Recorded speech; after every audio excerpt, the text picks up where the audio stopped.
Con ustedes el Jeep Grand Cherokee SRT. Este es un carro que le ha ganado a muchos carros, Nissan Z, Porsche Cayenne, X5M, entre otros.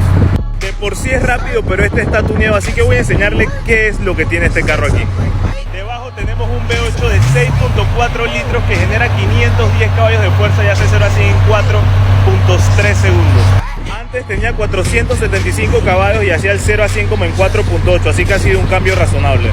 Tiene Intec y próximamente viene con un Supercharge. Tenemos un sistema de escape customizado, escuchen esto. Nada mal. Modificado por Racelab y esta es la cuenta de SRT Nene. Muchas gracias. Si quieren saber más de este carro, no olviden ver nuestro último video en YouTube.